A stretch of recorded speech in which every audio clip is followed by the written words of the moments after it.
اب انشاءاللہ سیکوینس کے ساتھ ہماری سیرت جو ہم سماعت کر رہے تھے اور اس کے بنیادی جو آج کے ہمارے مضامین ہیں وہ سماعت کر لیجئے، پھر اس کے بعد میں حضرت کو دعوت خطاب دوں گا۔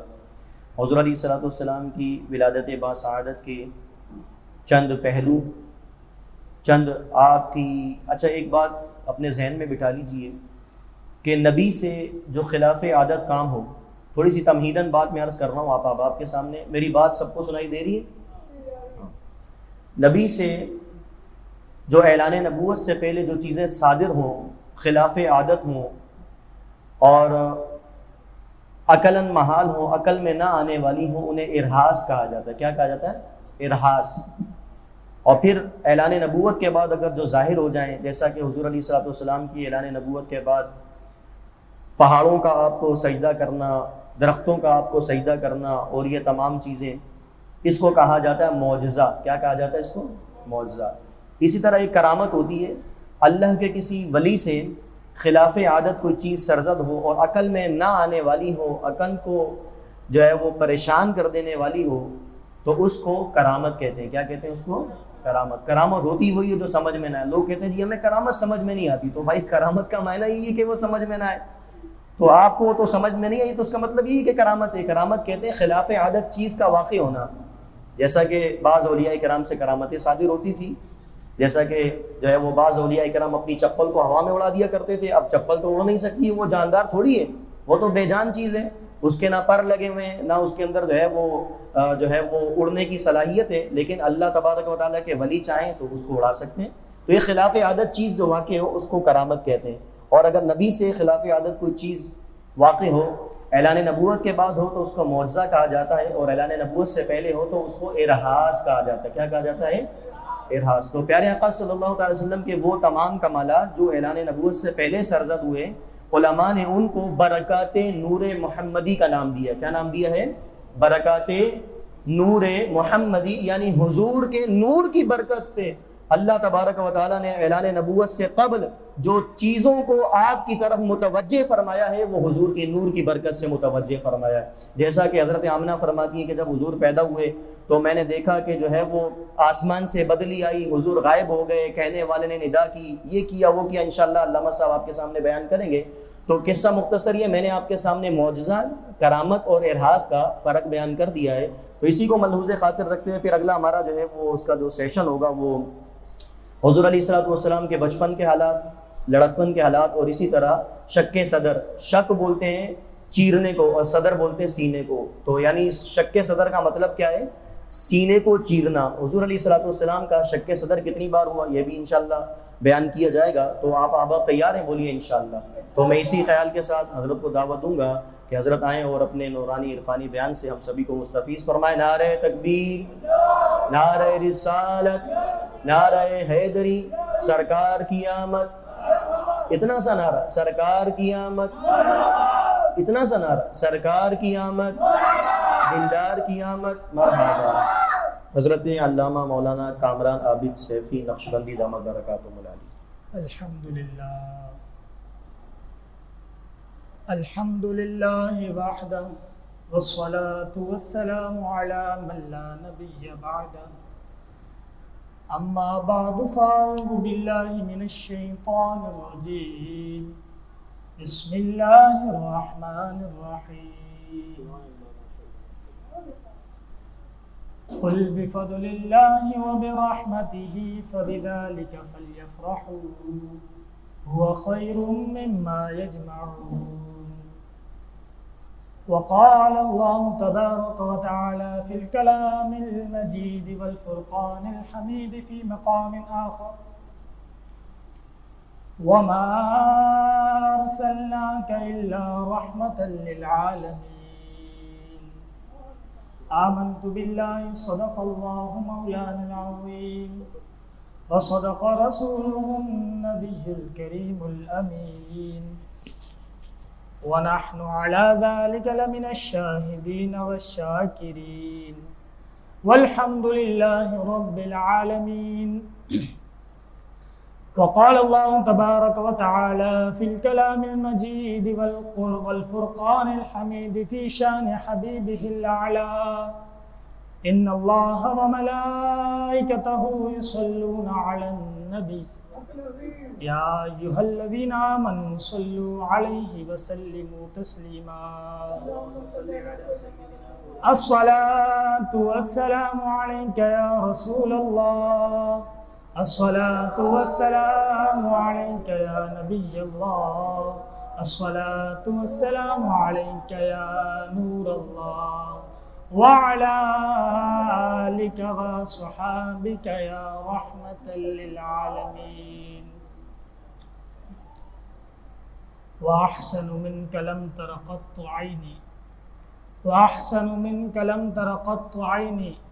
وأجمل منك لم تلد النساء خلقت مبرأ من كل عيب خلقت مبرأ من كل عيب كأنك قد خلقت كما تشاء كأنك قد خلقت كما تشاء يا صاحب الجمال ويا سيد البشر يا صاحب الجمال ويا سيد البشر من وجهك المنير لقد نور القمر لا يمكن الثناء كما كان حقه بعد از خدا بزرگ تو ہی قصہ مختصر بعد از خدا بزرگ تو ہی قصہ مختصر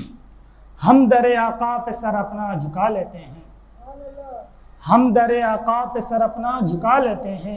سچ بتانا یہ دنیا تیرا کیا لیتے ہیں جب کہیں سے بھی نہیں ملتی سکون کی دولت جب کہیں سے بھی نہیں ملتی سکون کی دولت تیرے دیوانے تیری محفل کو سجا لیتے ہیں تیرے دیوانے تیری محفل کو سجا لیتے ہیں سرور کہوں کہ مالک و مولا کہوں تجھے سرور کہوں کہ مالک و مولا کہوں تجھے باغ خلیل کا گل زیبا کہوں تجھے لیکن رضا نے ختم سخن اس پہ کر دیا لیکن رضا نے ختم سخن اس پہ کر دیا خالق کا بندہ خلق کا آقا کہوں تجھے خالق کا بندہ خلق کا آقا کہوں تجھے مختصر سی حمد و ثنا کے بعد اس خالق کائنات کا جتنا شکر ادا کیا جائے کم ہے کہ اس خلاق کائنات نے ہمیں اس بابرکت محفل میں حاضری کا شرف عطا فرمایا الحمدللہ آپ سب مبارکباد کے مستحق ہے کہ یہاں پر 12 روزہ سیرت النبی کا اہتمام کیا جاتا ہے اور سیرت النبی کے پہلوؤں پر وقتاً فوقتاً بات کی جاتی ہے لیکن حضور کا ذکر تو ایسے وہ شاعر فرماتے ہیں زندگیاں ختم ہوئی اور قلم ٹوٹ گئے زندگیاں ختم ہوئی اور قلم ٹوٹ گئے تیرے اوصاف کا ایک باب بھی پورا نہ ہوا ہم یہ دعویٰ کرتے ہی نہیں کہ ہم سیرت النبی مکمل بیان کریں گے یا سن سکتے ہیں ہر دور میں ہر زمانے میں مختلف علماء کرام نے کام کیا ہے لیکن ابھی بھی جب تفاسیر ہم اٹھا کر دیکھتے ہیں تو نئے نئے پہلوؤں پر وہ کام کرتے ہوئے نظر آتے ہیں تو آپ سب مبارکباد کے مستحق ہیں جیسے کہ میں نے خطبے میں کلام پاک کی ایک آیت مبارکہ کی تلاوت کی اللہ تعالیٰ ارشاد فرماتے ہیں وَمَا أَرْسَلْنَاكَ إِلَّا رَحْمَةً لِّلْعَالَمِينَ ہم نے آپ کو اے محبوب ہم نے آپ کو سارے جہان کے لیے رحمت بنا کر بھیجا حضرت آدم علیہ السلام تشریف لائے رحمت بن کر آئے حضرت موسیٰ علیہ السلام آئے رحمت لے کر آئے حضرت عیسیٰ علیہ السلام آئے رحمت لے کر آئے حضرت یحییٰ علیہ السلام آئے رحمت لے کر آئے حضرت یعقوب علیہ السلام آئے رحمت لے کر آئے حضرت اسحاق علیہ السلام آئے رحمت لے کر آئے سارے نبی رحمت لے کر آئے سارے رسول رحمت لے کر آئے قربان جاؤ آمنہ کے لال پر قربان جاؤ رب کے دلدار پر قربان جاؤ نبیوں کے سردار پر کہ جب باری آئی آمنہ کے لال کی جب باری آئی رب کے دلدار کی جب باری آئی رسولوں کے سردار کی تو اللہ تعالیٰ فرماتے ہیں وَمَا أَرْسَلْنَاكَ إِلَّا رَحْمَةً لِّلْعَالَمِينَ اے محبوب ہم نے آپ کو سارے جہان کے لیے رحمت بنا کر بھیجا حضور رحمت ہے جن و بشر کے لیے حضور رحمت ہے شجرات کے لیے حضور رحمت ہے نباتات کے لیے حضور رحمت ہے انسانوں کے لیے حضور رحمت ہے جانوروں کے لیے قصہ مختصر حضور جہاں جہاں پر اللہ تعالیٰ کی ربوبیت ہے تمام عالم کا پالنے والا رب العالمین ہے تمام عالم کے لیے حضور رحمت للعالمین تمام جہانوں کے لیے حضور رحمت للعالمین شاعر اس موقع پر فرماتا ہے وہ پہ کرے دل لبا بن کر آئے، وہ پہ کرے دل لبا بن کر آئے، وہ روح ارض و سما بن کر آئے، سب رسول خدا بن کر آئے، سب رسول خدا بن کر آئے، وہ حبیب خدا بن کر آئے، وہ حبیب خدا بن کر آئے۔ جس طرح سورج کے طلوع ہونے سے قبل، سورج کے نکلنے سے پہلے تارے چھپ جاتے ہیں، صبح کاذب طلوع ہوتی ہے، صبح صادق طلوع ہوتی ہے، یہ اس چیز پر دلالت ہے کہ ابھی سورج کی آمد ہے، سورج نکلنے والا ہے۔ اسی لیے رسالت مآب صلی اللہ علیہ وآلہ وسلم کی تشریف آوری سے قبل اللہ تعالیٰ نے عالم میں ایسے عجیب واقعات رونما فرمائے کہ جو اس بات پر دلالت تھے، جو اس بات پر منہ بولتا ثبوت تھے کہ ابھی جناب محمد مصطفیٰ صلی اللہ تعالیٰ علیہ وآلہ وسلم کی تشریف آوری ہے، آمد ہے۔ وہ کیا تھے؟ واقع اصحاب الفیل کی ہلاکت۔ ابرہہ لشکر لے کر چلا تھا مکہ کو، کعبہ شریف کو منہدم کرنے کے لیے معاذ اللہ، لیکن ابابیل کے ذریعے اللہ تعالیٰ نے اپنے گھر کی حفاظت فرمائی۔ واقع اصحاب الفیل کی ہلاکت یہ اس بات پر گواہ ہے، یہ واقعہ نبی پاک صلی اللہ علیہ وسلم کی تشریف آوری کی بشارت دے رہا ہے۔ عرب میں قحط پڑ گیا تھا، باران رحمت اللہ تعالیٰ کی چھما چھم بارش برسی اور پورا مکہ شہر سرسبز و شاداب ہو گیا۔ فارس کی آگ جو 1000 سال سے جل رہی تھی پل میں بجھ گئی، بت منہ کے بل گر پڑے، تمام کی گویا کہ اگر ہم سمجھے عاشق رسول ہم سمجھے تو تمام کے تمام ایک ہی کہہ رہے تھے کہ رسالت مآب صلی اللہ علیہ وآلہ وسلم کی تشریف آوری ہے۔ تو شاعر کہتا ہے مبارک ہو وہ شہ پردے سے باہر ہونے والا ہے، مبارک ہو وہ شہ پردے سے باہر ہونے والا ہے، گدائی کو زمانہ جس کے در پر آنے والا ہے، گدائی کو زمانہ جس کے در پر آنے والا ہے۔ محدث ابو نعیم اپنی کتاب دلائل النبوہ میں اپنی روایت کے ساتھ یہ حدیث بیان کرتے ہیں کہ جب حضرت عبداللہ رضی اللہ تعالیٰ عنہ کی پشت مقدس سے نور نبوت حضرت آمنہ رضی اللہ تعالیٰ عنہ کے شکم اطہر میں جلوگر ہوا تو اللہ تعالیٰ نے چوپایوں کو، خصوصاً قریش کے چوپایوں کو، جانوروں کو قوت گویائی عطا فرمائی اور بزبان فصیح، فصاحت و بلاغت والی زبان عطا فرمائی، اور انہوں نے یہ اعلان کیا کہ اب وہ وقت قریب ہے کہ جب نبی آخر الزمان جناب محمد مصطفیٰ احمد مجتبیٰ صلی اللہ تعالی علیہ وآلہ وسلم اس عالم وجود میں رونق افروز ہوئیں گے۔ اب وہ وقت موجود ہے۔ تو مشرق کے جانوروں نے مغرب والوں کو خوشخبریاں سنانے شروع ہو گئے، مغرب کے جانور مشرق کے جانوروں کو خوشخبریاں سنانے شروع ہو گئے، سمندری مخلوق دریائی مخلوق کو خوشخبری بشارتیں دینا شروع ہو گئی، دریائی مخلوق سمندری مخلوق کو بشارتیں دینا شروع ہو گئی۔ کیا بشارت تھی؟ وہ یہی بشارت تھی کہ نبی آخر الزمان اس دنیا میں، اس عالم میں جلوہ افروز ہونے والے ہیں۔ تو اس موقع پر شاعر پہنچ کر کیا کہتے ہیں؟ سر سے لے کر پاؤں تک تنویر ہی تنویر ہے، سر سے لے کر پاؤں تک تنویر ہی تنویر ہے، گفتگو مصطفیٰ قرآن کی تفسیر ہے، سوچ میں پڑ گئی ہے دنیا مصطفیٰ کو دیکھ، سوچ میں پڑ گئی ہے دنیا مصطفیٰ کو دیکھ کر، وہ مصور کیسا ہوگا جس کی یہ تصویر ہے، وہ مصور کیسا ہوگا جس کی یہ تصویر ہے۔ پھر وہ وقت بھی آیا جس سہانی گھڑی چمکا طیبہ کا چاند، جس سہانی گھڑی چمکا طیبہ کا چاند، اس دل افروز سعد پہ لاکھوں سلام، اس دل افروز سعد پہ لاکھوں سلام کہ میرے اور آپ کے آقا مولا صلی اللہ تعالی علیہ وآلہ وسلم اس عالم میں رونق افروز ہوئے، ولادت باسعادت ہوئی۔ 12 ربیع الاول پیر شریف کا دن بمطابق 12 ربیع الاول پیر شریف کا دن بمطابق 20 اپریل 571 عیسوی کو سند الاصفیاء، اشرف الانبیاء، محمد مصطفیٰ احمد مجتبیٰ صلی اللہ تعالیٰ علیہ وآلہ وسلم اس عالم میں رونق افروز ہوئے، ناف بریدہ ختنہ کیے ہوئے، خوشبو میں معطر، بحالت سجدہ اپنے والد ماجد کے مکان میں مکہ شریف میں پیدا ہوئے۔ والد صاحب تو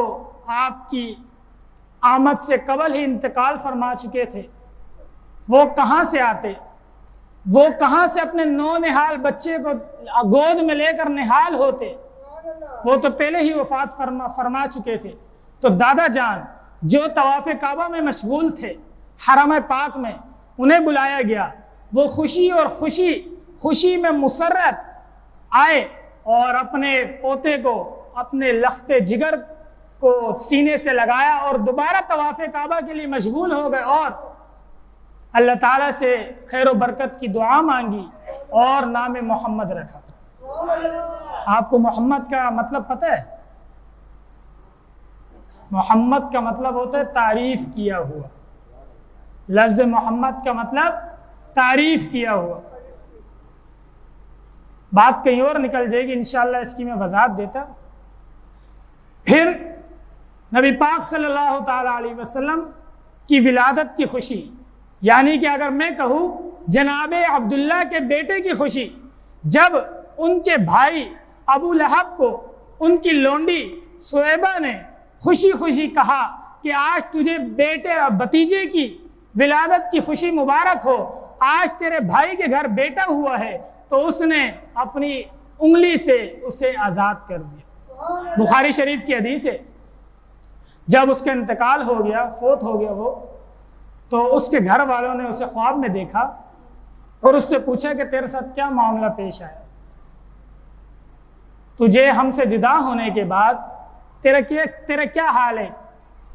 تو اس نے کہا، ابو لہب جس کی مذمت میں قرآن پاک کی سورہ لہب موجود ہے، اس نے کہا مجھے تم سے جدا ہونے کے بعد کوئی خوشی میسر نہیں، کوئی کھانے پینے کی چیز مجھے نہیں ملی سوائے اس کے کہ مجھے اس انگلی سے کچھ پانی پلا دیا جاتا ہے۔ غور کیجئے گا، اس نے اپنے بھتیجے کی خوشخبری پر خوشی میں انگلی سے اپنی لونڈی کو آزاد کر دیا۔ تو اس موقع پر شاہ ولی اللہ محدث دہلوی رحمۃ اللہ تعالیٰ علیہ، شاہ عبدالحق محدث دہلوی اپنی کتاب مدارج النبوہ میں فرماتے ہیں کہ یہاں پر اس حدیث مبارکہ کی روح سے میلاد منانے والوں کے لیے ایک سند ہے۔ جب ابو لہب جیسا کافر اپنے بھتیجے کی ولادت کی خوشی منائے تو اس کے عذاب میں تخفیف کر دی جائے، لیکن جب ایک امتی، ایک غلام، ایک منگتا، ایک نوکر اپنے آقا کی خوشی، اپنے آقا کی محبت میں سرشار ہو کر محافلیں رکھوائے، اپنی جیب سے خرچ کرے، اپنا مال دے، اپنا وقت دے، کیا اسے انعام و اکرام سے نہیں نوازا جائے؟ تو اس کا انہوں نے خود ہی جواب دے دیا کہ اس کی انعام و اکرام یہ ہوگا کہ اسے اللہ تعالیٰ اپنے حبیب کے صدقے میں جنت عطا فرما دے۔ پھر آگے چل کر بتاتے ہیں مولد النبی۔ مولد النبی کا آپ سمجھ لیں کہ نبی پاک صلی اللہ تعالیٰ علیہ وآلہ وسلم کی جائے پیدائش کی جگہ۔ تو جب آقا نامدار پیک رسم و جمال جناب محمد مصطفیٰ صلی اللہ تعالیٰ علیہ وآلہ وسلم جہاں پر جلوہ افروز ہوئے تھے وہ کیا تھا؟ حضرت عبداللہ کا مکان اقدس جو کہ مکہ شریف میں تھا۔ تو سلاطین عرب نے وہاں پر شاندار عمارت بنا دی اور وہاں پر اہل مکہ کا عمل تھا کہ وہ 12 ربیع الاول کو جمع ہوتے تھے اور صلاۃ والسلام کے نذرانے پیش کیا کرتے تھے اور محافلیں منعقد کروایا کرتے تھے۔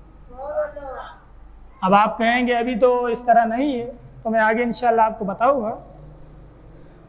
تو جب حجاز پر نجدیوں کی حکومت آئی، آج سے تقریباً 120 یا تو 150 سال قبل،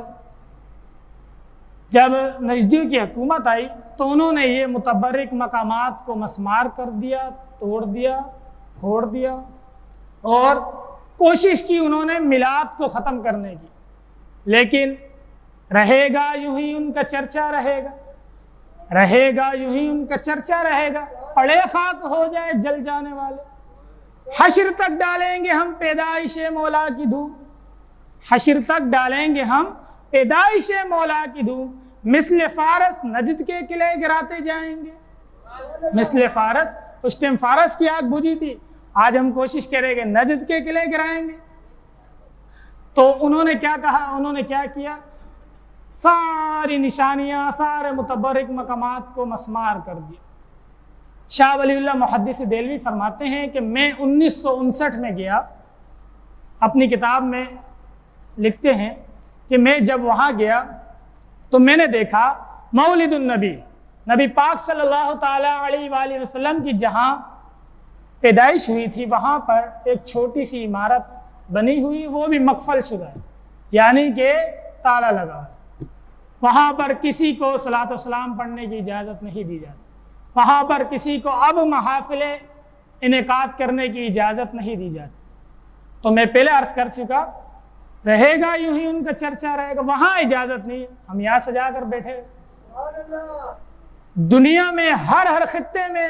لاکھوں نہیں کروڑوں مقامات پر ابھی محافلیں ہو رہی ہوگی، 12ویں کا چاند نظر آتا ہے، عاشقان رسول اپنی محبت کے اظہار کرنے میں کمر بستہ ہو جاتے ہیں، ان کے روکنے سے نہیں رکا، اور انشاءاللہ نثار تیری چہل پہل پر ہزاروں عید ربیع الاول، سوائے ابلیس کے جہاں میں سبھی تو خوشیاں منا رہے۔ پھر آگے چل کر عرب میں یہ دستور ہوا کرتا تھا، شرفائے عرب اپنے اولاد کو گرد و نواح گاؤں دیہات میں بھیجا کرتے تھے، اور نعرہ تکبیر، نعرہ رسالت، نعرہ حیدری، سرکار کی آمد، سرکار کی آمد، تاجدار ختم نبوت زندہ باد، زندہ باد، تاجدار ختم نبوت زندہ باد، زندہ باد۔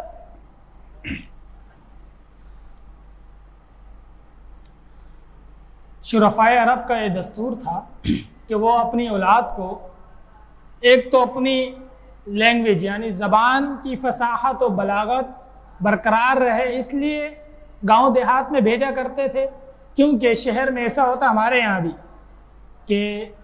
مکس آبادی ہوتی ہے اور ہر قوم اور ہر زبان کے لوگ رہتے، تو جو خالص کسی بھی زبان کے جو خالص الفاظ ہوتے ہیں وہ مکس کی وجہ سے رہ جاتے۔ تو ایک وجہ یہ تھی کہ زبان کی فصاحت و بلاغت برقرار رہے، دوسرا یہ بھی آپ کے سامنے ہوگا کہ شہر کی بنسبت گاؤں کی آب و ہوا صاف ہوتی ہے، صحت مند زندگی ہوتی ہے، تو ان 2-3 مقاصد کی وجہ سے وہ اپنی اولادوں کو دائیوں کے حوالے کیا کرتے تھے، اور دودھ کے لیے انہیں اجرت پر رکھ لیا کرتے تھے۔ تو وہ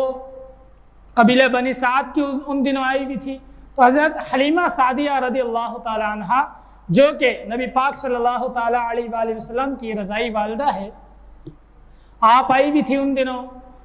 تو آپ نے نبی پاک صلی اللہ تعالی علیہ وآلہ وسلم کو اپنے ساتھ لیا، لیکن جب آئی تھی تب حالت کچھ اور تھی، قحط سالی تھی، بھوک اور پیاس کی شدت تھی،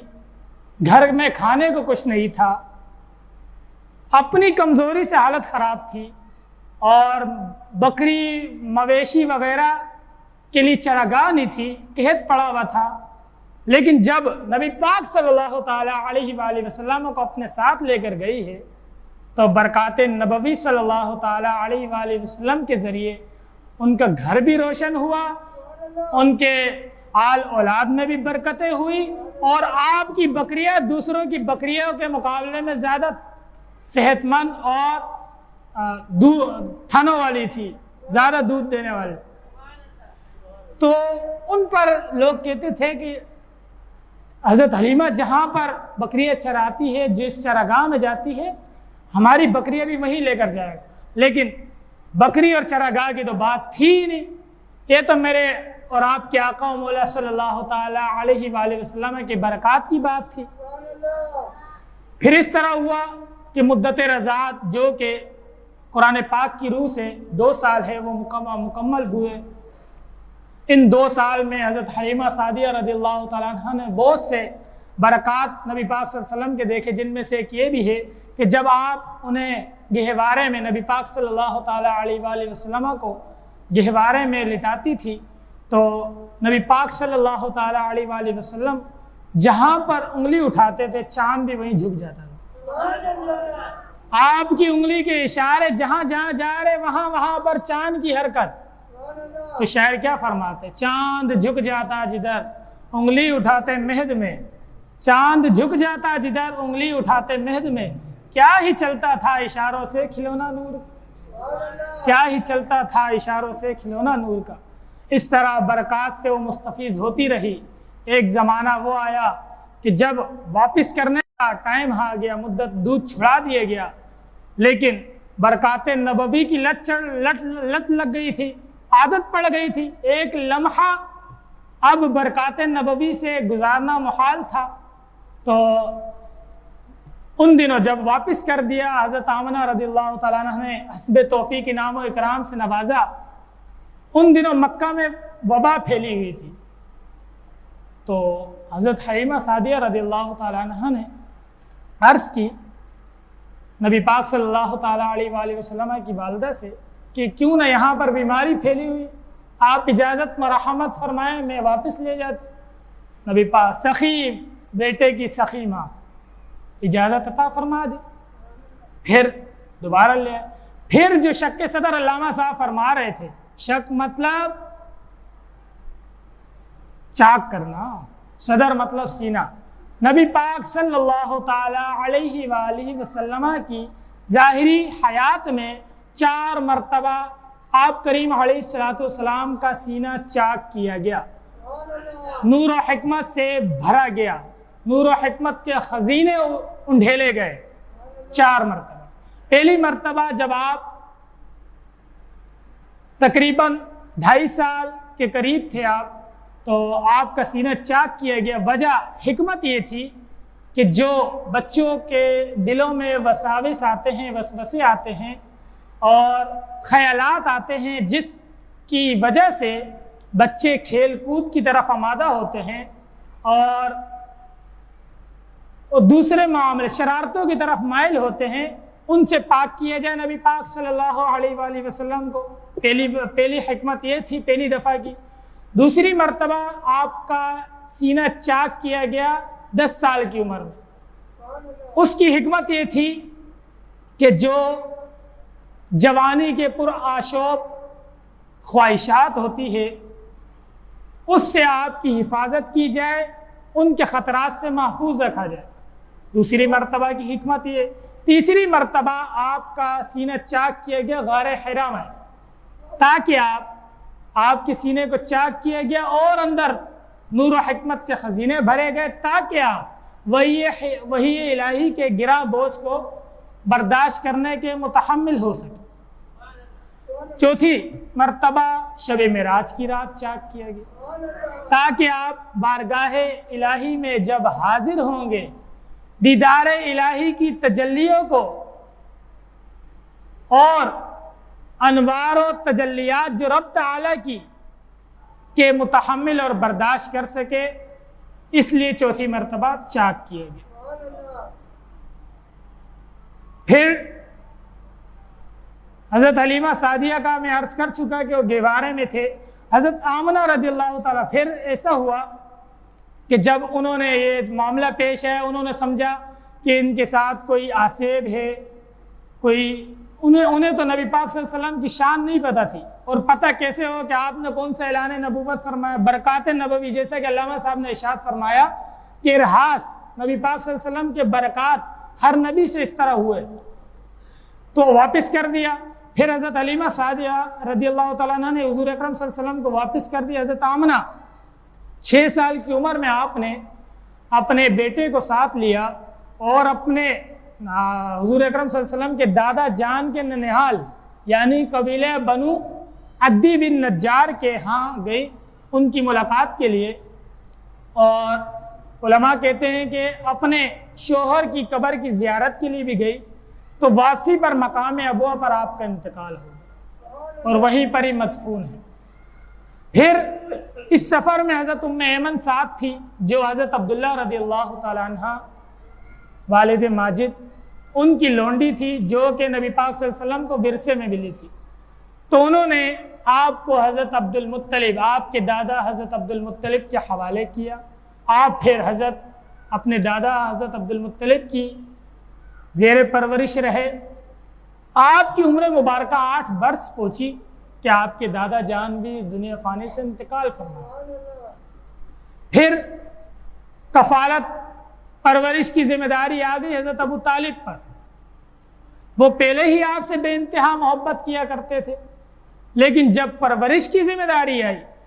تب تو اور زیادہ محبت کرنا، ایک لمحہ اپنی آنکھ سے اوجھل نہیں ہونے دیتے۔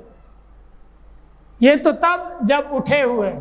دن کے وقت، رات کے وقت بھی اپنا بسترا نبی پاک صلی اللہ تعالی علیہ وآلہ وسلم کے بسترے کے ساتھ لگاتے۔ پھر ہوا اس طرح،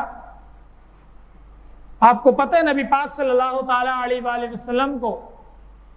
کا لقب صادق اور امین تھا۔ یہ کس نے عطا فرمایا تھا؟ حضور کے والدین نے نہیں، حضور کے دادا، چاچا یا صحابہ یا صحابیات نے نہیں، یہ عطا یہ ملا تھا کفار کی طرف سے، مشرکین کی طرف سے۔ آپ نے ان کے درمیان زندگی گزاری اور یہ پروف کیا اپنے عمل کے ذریعے، انہیں اپنے باپ داداؤں سے زیادہ اعتماد تھا نبی پاک صلی اللہ علیہ وآلہ وسلم پر۔ آپ کو صادق اور امین کہتے تھے، کیا وجہ تھی؟ یہی وجہ تھی کہ کبھی آپ کی زبان اقدس سے انہوں نے جھوٹ نہیں سنا تھا۔ حضرت ابو طالب بھی آپ کے گرویدہ اس لیے تھے کہ آپ نے کبھی کسی کو دھوکہ دیتے ہوئے نہیں دیکھا، آپ نے کبھی امانت میں خیانت کرتے ہوئے نہیں دیکھا، آپ نے کبھی اپنے بھتیجے کو حضرت محمد صلی اللہ علیہ وآلہ وسلم کو کبھی جھوٹ بولتے ہوئے نہیں دیکھا۔ تو کفار آپ کے پاس امانتیں رکھوایا کرتے تھے، آپ کو صادق اور امین کے لقب سے بلایا کرتے تھے۔ ہوا اس طرح کہ جب حضرت ابو طالب آپ کو ایک لمحے کے لیے بھی اپنی آنکھوں سے اوجھل نہیں ہونے دیتے تھے، تو آپ کو تجارت کی غرض سے شام جانا پڑا۔ نبی پاک صلی اللہ علیہ وآلہ وسلم نے اعلان نبوت سے قبل 3 سفر کیے، 2 ملک شام کے اور 1 یمن کا۔ پہلا جو سفر ہے ملک شام کا، وہ حضرت ابو طالب کے ساتھ۔ تو جب آپ سفر کی غرض سے اپنے چچا جان کے ساتھ گئے تو وہاں پر ایک راہب تھا، بحیرہ کے الفاظ آتے ہیں، اس کا نام تھا۔ اس نے تورات اور انجیل پڑھ رکھی تھی۔ جب اس نے ایک قافلہ دیکھا مکہ سے آتے ہوئے اور ساتھ نبی پاک صلی اللہ تعالی علیہ وآلہ وسلم کو دیکھا، تو اس نے حضرت ابو طالب سے کہا کہ یہ نبی آخر الزمان ہیں، ان کے اندر جو میں نشانیاں دیکھ رہا ہوں یہ ہم نے تورات اور انجیل میں پڑھ رکھی ہے، انہی کی آنے کی خوشخبریاں حضرت موسیٰ اور عیسیٰ نے دی ہے، قرآن میں ہی موجود ہے۔ تو آپ ایسا کریں، خوب اس نے ضیافت کی، قافلے کو ٹھہرایا اپنے پاس، طعام اور قیام کا اہتمام کیا اور ضیافت کی، اور اپنی طرف سے کوئی کسر نہیں چھوڑی۔ جب آگے چلنے کا وقت آیا تو انہوں نے کہا حضرت ابو طالب سے کہ آپ آگے نہ جائیں، ملک شام میں یہودی حضور اکرم صلی اللہ تعالی علیہ وآلہ وسلم کے سخت دشمن ہے، گمان ہے کہ شہید کر دے، تو آپ آگے نہ جائیں۔ تو حضرت ابو طالب نے واپس وہیں پر ہی اپنا سامان تجارت فروخت کیا اور مکہ شریف واپس آ گئے۔ یہ تھا نبی پاک صلی اللہ تعالی علیہ وآلہ وسلم کی ولادت باسعادت اور آپ کی ولادت سے قبل کے واقعات، مولد النبی اور شق صدر اور سفر شام۔ اب میں ضمناً ایک بات عرض کرتا چلوں کہ آپ اور میں یہاں پر محفل سے جا کر بیٹھے ہیں تو یہ کوئی نئی چیز نہیں، صحابہ کرام نے بھی کیا۔ ہم یہ پرمسرت ماحول میں بیٹھ کر انہوں نے دھوپ میں کیا، ہم آرام سے بیٹھ کر انہوں نے تلواروں کے سائے میں کیا۔ انداز چینج تھا البتہ کیا۔ تو ایک صحابی عرض کرتے ہیں، نبی پاک صلی اللہ تعالیٰ علیہ وآلہ وسلم کی بارگاہ میں حاضر ہوتے ہیں اور عرض کرتے ہیں، یا رسول اللہ صلی اللہ تعالیٰ علیہ وسلم، ہم دنیا میں تو آپ کو دیکھ لیتے ہیں، صحابہ وہ صحابہ جن کی ہر صبح عید ہوتی تھی، صحابہ وہ صحابہ جن کی ہر صبح عید ہوتی تھی، نبی کا ذکر کرتے تھے، نبی کی دید ہوتی تھی، نبی کا ذکر کرتے تھے، نبی کی دید ہوتی تھی۔ عرض کرتے ہیں، یا رسول اللہ صلی اللہ تعالیٰ علیہ وسلم، ہم دنیا میں تو آپ کی زیارت سے مشرف ہو سکتے ہیں،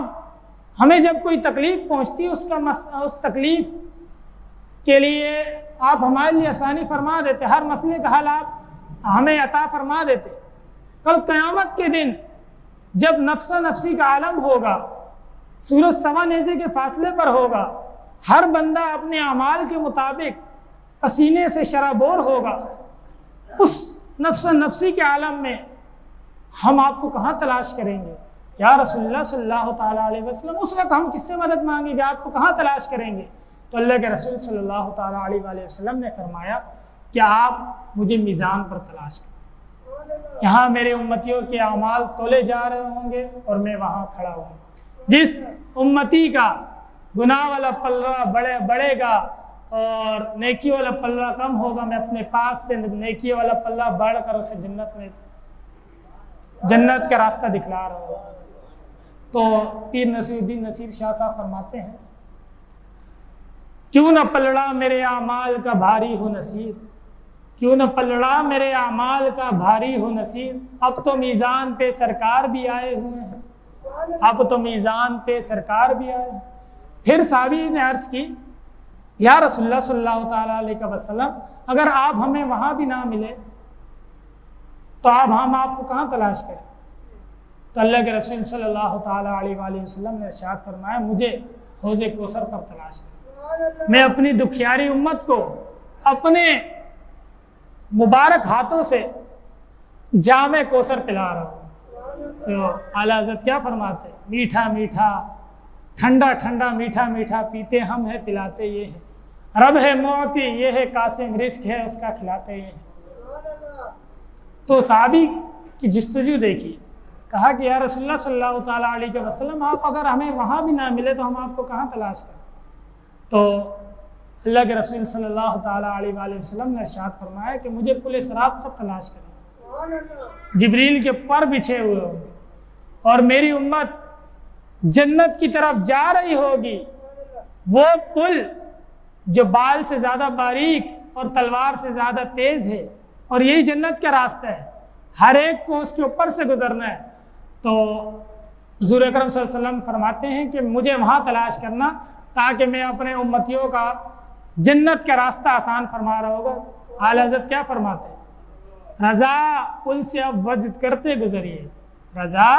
پل سے اب وجد کرتے گزریے، کہ ہے رب سلم صدائے محمد، کہ ہے رب سلم صدائے محمد۔ اللہ تعالیٰ کی پاک بارگاہ میں دعا ہے کہ اللہ تعالیٰ جو کچھ سنا اس پر عمل کرنے کی توفیق عطا فرمائے، اور